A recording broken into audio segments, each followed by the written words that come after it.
समझिए खट्टर साहब, बहुत बड़ी बात बता रहा हूं। एक खोर में भाई खागड़ चल रहा और जोटा चल रहा और बाछड़ी खाटड़ी वो चलेगी कि मरेगी। बहुत बड़ी बात बता रहा हूं। इस देश में दो तरह के बैकवर्ड हैं, एक असली बैकवर्ड, एक नकली बैकवर्ड। इस देश में दो तरह के बैकवर्ड हैं, एक असली बैकवर्ड, एक नकली बैकवर्ड। ये अगर मांग पूरी होगी, खट्टर साहब का भी आधा मसला हल हो जाएगा। उनको समझ नहीं है इस बात की, मैंने बहुत समझाने की कोशिश की। ये अगर मांग पूरी होगी, खट्टर साहब का भी आधा मसला हल हो जाएगा। उनको समझ नहीं है इस बात की, मैंने बहुत समझाने की कोशिश की। खट्टर साहब, उनकी तरफ भी ध्यान दो जिन्होंने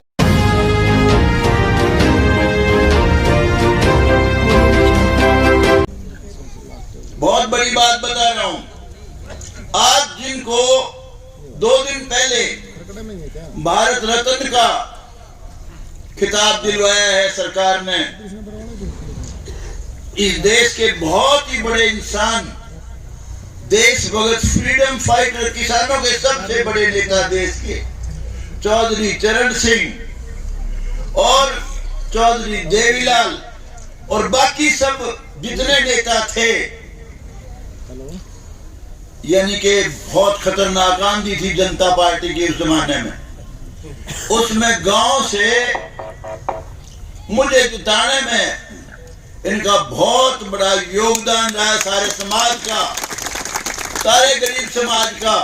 चौधरी वीरेंद्र सिंह, चौधरी स्वरूप सिंह और मेरे को मिला के उस वोट से भी काफी ज्यादा वोट थी उनकी, बड़े भारी मार्जिन से जीते थे। लेकिन उस वक्त भी इस समाज ने और गांव ने मुझे बहुत प्यार दिया, बहुत प्यार दिया। और मेरे पिताजी को सरपंच बनाया, हमारे दादे को सरपंच बनाया, बहुत बड़ी बात थी। ब्लॉक समिति के चेयरमैन बने इनके सहयोग से मेरे पिताजी। और पहली जब ये बनी 2 पंचायत जोड़ के म्युनिसिपल कमेटी, उसके भी चेयरमैन बने मेरे पिताजी। समाज का बहुत बड़ा योगदान रहा हमारा, इनका चोली दामन का साथ रहा है। यूं समझिए नाम में न्यारा है इनका कुमार और हमारा दूसरा प्रसाम एक के भाई, कोई फर्क नहीं। बहुत नजदीक हैं, दिल से नजदीक हैं। यही कारण था, एक ऐसा समय आया था, आफत के बादल मंडराए हुए थे इस समाज पर, बाकी सारे गरीब बैकवर्ड समाज पे। भगवान ने मुझे एक शक्ति दी, बहुत बड़ी लड़ाई जिसके लिए सारी जिंदगी मैंने कीमत दी, कीमत चुकाई। वो लड़ाई मैंने लड़ी थी। रात को भी मुझे महसूस होता था कि सारी बड़ी बड़ी कौमें अगर बैकवर्ड बन गई तो इनका क्या था। एक खोर में भाई खागड़ चल रहा और जोटा चल रहा और बाछड़ी खाटड़ी वो चलेगी कि मरेगी। वो लड़ाई लड़ने की शक्ति मुझे भगवान ने दी थी। सुप्रीम कोर्ट तक वो लड़ाई मैंने लड़ी, क्योंकि इनका प्यार मेरे अंदर समाया हुआ था, आज भी है, हमेशा जीऊंगा जब तक रहेगा।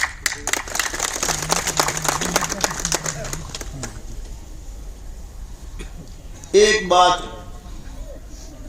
गंगवा जी, मैं इस स्टेज के माध्यम से आपको कहना चाहता हूं, कई बार पहले भी कह चुका हूं। आप नरेंद्र मोदी जी से मिलिए, रामचंद्र जांगड़ा को भी कई बार कहा मैंने। असली जो बैकवर्ड है इस देश में, 2 तरह के बैकवर्ड हैं, एक असली बैकवर्ड, एक नकली बैकवर्ड। असली जो हकदार हैं रिजर्वेशन के, उनको कुछ नहीं मिल रहा है। They are not getting even 1% job in central services. आप ये लड़ाई लड़िए, बीसी और बीसीबी 2 वहां सेंटर में करवाइए, लड़ाई लड़िए। बहुत बड़ा काम है, छोटा काम नहीं है।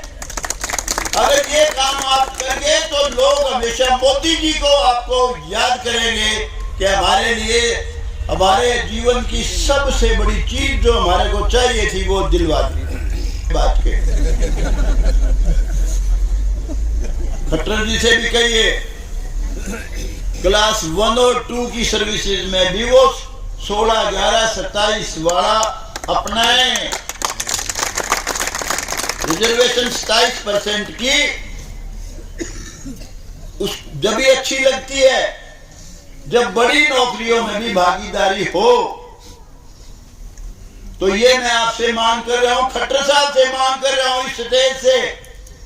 ये बहुत बड़ी मांग है। ये अगर मांग पूरी होगी खट्टर साहब का भी आधा मसला हल हो जाएगा। उनको समझ नहीं है इस बात की, मैंने बहुत समझाने की कोशिश की। समझिए खट्टर साहब, आप ट्रांसफर ऑनलाइन करते हो, मेरिट से नौकरियां देते हो, पोर्टल खोल रखे हर चीज के। खट्टर साहब उनकी तरफ भी ध्यान दो जिन्होंने आपका राज बनाया है, आगे भी राज बनाना चाहते हैं, आपके आपसे प्यार करते हैं। आप एमएलए को इज्जत दीजिए।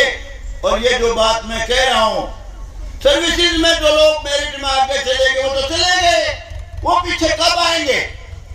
आप कोई ऐसा काम कीजिए सबको सबका हक मिले, और जिन्होंने आपके लिए आपका राज बनाने के लिए इतनी तकलीफें उठाई हैं उनको भी रोजगार में हिस्सेदारी मिले।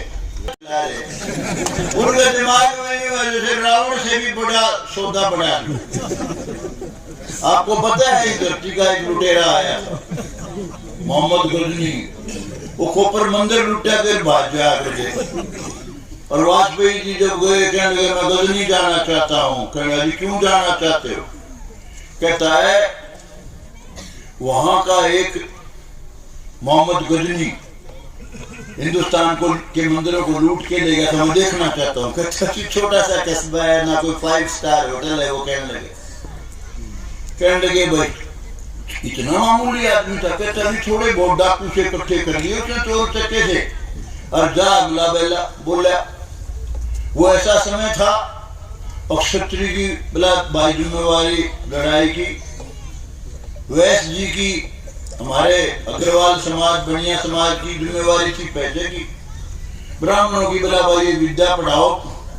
दूसरे भाई ये शूद्र क्लास में दे रखे थे। कैसा जमाना था देखिए, जिन्हें लड़ाई लड़नी थी वो लड़े नहीं। वो कहने लगे देवी देवता ही बचा लेगा, देवी देवता तलवार ठाए कराओ तो मंदिर में बैठा आराम से वो लूट लेगा। भाई हमारे देश की अगर सबसे बड़ी कमजोरी है वो जात पात, ऊंच नीच, भेदभाव, छुआछात। हम सब एक बरादरी के हैं, कोई पहचान नहीं सकता। सड़क पे जाओ अगर जानता नहीं है तो ऐसा नहीं है कि उसके घुंघरू लाग रहे न्यारे या कोई न्यारी पहचान हो। किसी बड़े से बड़े पोगा पंडित को यह अभिमान हो कि मैं उस जाति का हूं, उसका खून, और गरीब से गरीब हमारे वाल्मीकि ऋषि के वंशज जो छोटी बिरादरी में लोग कहते हैं भाई ये तो ऐसी वर्ग में है, उनका मिला के देख लो। वही यूं की यूं पहचान, वही माइनस प्लस सारा रंग सबका लाल है भाई। तो इस देश को अगर बचाना है मेरे भाइयों, जात पात को खत्म करो। जात पात है सिर्फ दो। अच्छा इंसान है वो बड़ी जात का है, बेईमान है, दुष्ट आदमी है वो छोटी जात का है। जो आदमी सबकी मदद करता है, ईमानदार है और सबसे प्यार करता है वो बड़ी जाति का है। जात सिर्फ दो हैं। दूसरा, इस देश को जो खा गए लोग वो है भ्रष्टाचारी।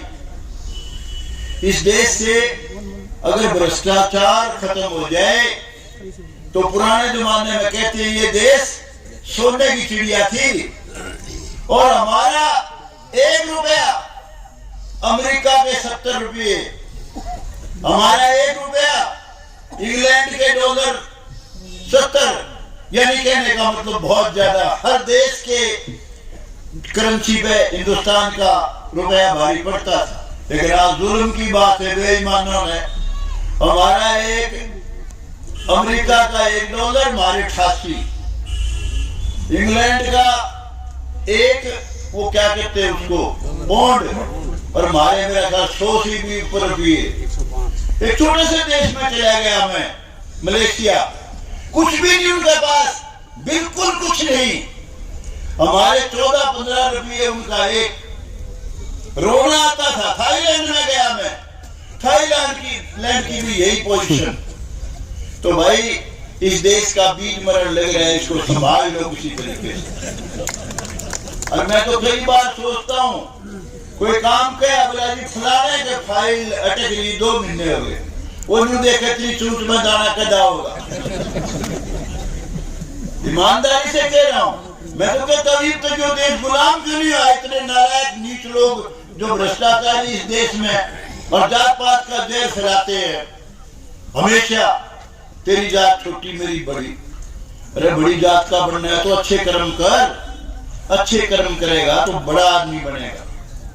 अभी जो मोदी जी ने वो दिया है, दिलवाया भारत रत्न, चौधरी चरण सिंह बहुत बड़ी जाति के थे, बहुत बड़े देश भगत थे। अंदाजा लगाइए, आजादी की लड़ाई लड़ी, किसान की लड़ाई में नेहरू से बिगाड़ ली।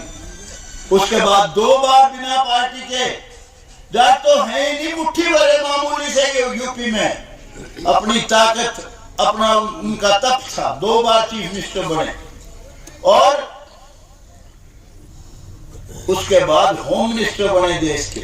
बहुत से लोग कहते हैं कि जी चौधरी देवीलाल बड़े नेता थे, मैं कहता हूं थे, इस धरती से जुड़े हुए थे, जन जन के नेता थे, चौपाल के नेता थे। लेकिन भाई चौधरी देवीलाल को बनाने वाले सही मायनों में थे अगर, तो उसका नाम चौधरी चरण सिंह था। कितनी लड़ाइयां लड़ी अपने काल में उन्होंने, देश की आजादी की लड़ाई लड़ी। उसके बाद जब इंदिरा गांधी जी ने देश को गुलाम बना दिया था, सिविल राइट्स खत्म कर दिए थे, इमरजेंसी लगा दी थी, तो सत्याग्रह करके गए थे, 19 महीने जेल में रहे थे। बहुत बड़े आदमी थे।